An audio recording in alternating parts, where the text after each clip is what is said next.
네, 안녕하세요. 사당동 불개미입니다.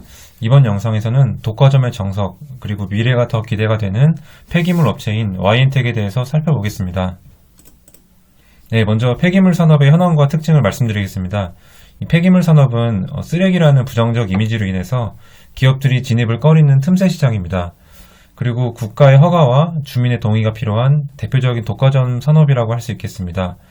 또 확보한 매립지는 증설이 비교적 자유롭기 때문에 이러한 독과점 구조는 더욱 강화되는 특징을 가지고 있습니다. 세 번째로 멀수록 폐기물 운송비가 증가하기 때문에 근접해 있는 고객들은 웬만하면 이탈하지 않고 단가를 수용하게 됩니다.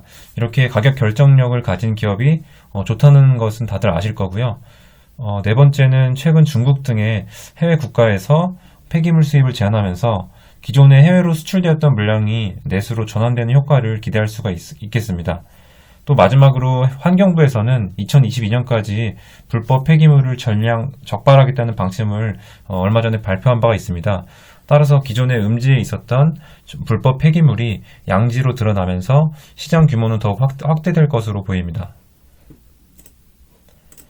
네, 폐기물 발생량 추이를 보게 되면 경제가 발달할수록 폐기물 발생량도 함께 증가하는 것을 볼 수가 있는데요.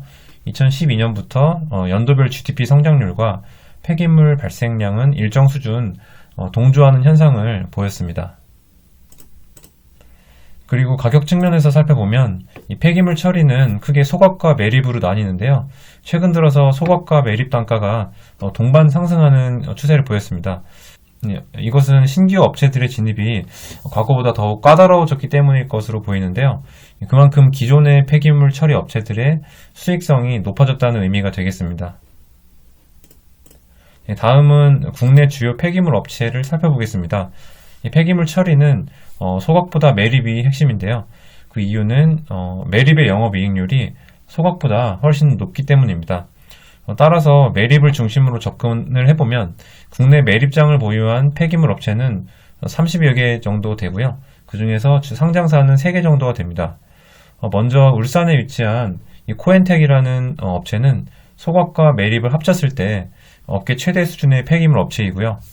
또 이번에 살펴볼 이제 여수에 위치한 YN텍이라는 회사는 소각보다는 매립에 상대적으로 강점을 가지고 있는 업체입니다.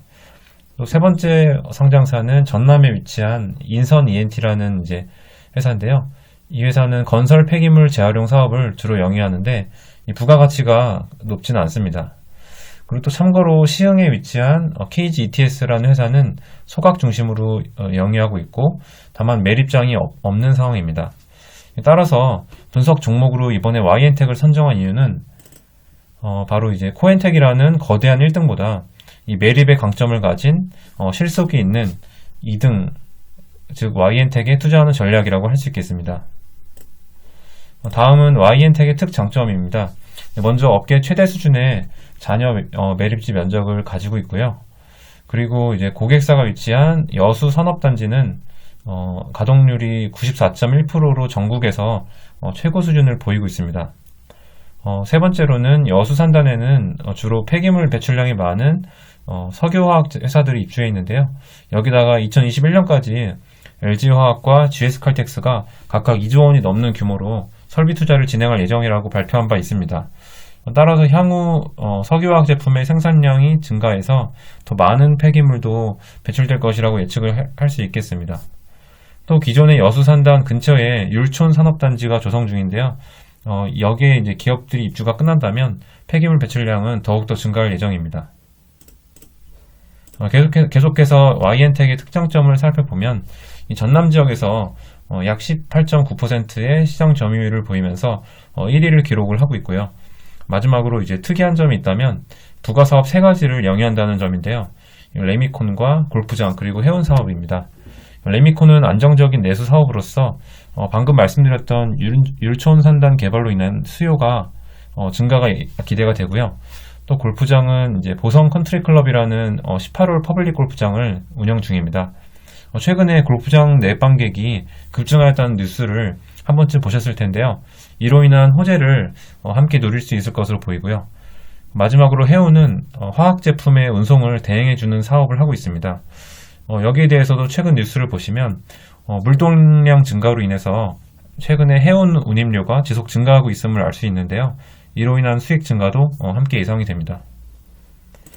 와인텍의 리스크를 살펴보면은 2008년에 대주주인 박용화 회장의 주가 조작이 드러난 사례가 있었고요.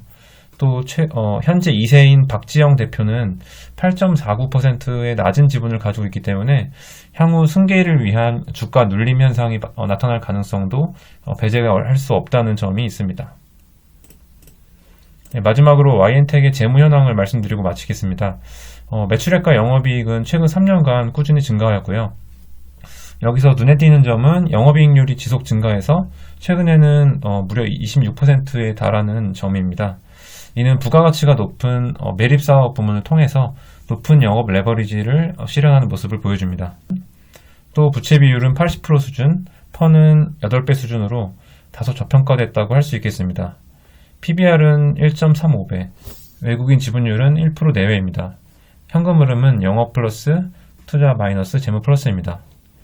네, 이렇게 와이엔텍이라는 폐기물 업체를 살펴보았습니다. 보통 폐기물이라고 하면 고리타분하고 지저분한 사업이라고만 생각하실 수도 있고, 또 장마나 태풍과 같은 테마주로만 생각을 하셨을 수도 있는데요. 가격과 물량이 모두 안정적으로 성장하는 독과점 주식이라는 점에서 눈여겨볼 만한 것 같습니다. 네, 다음에도 좋은 영상으로 찾아뵙겠습니다. 짧지만 긴 영상 시청해주셔서 감사합니다.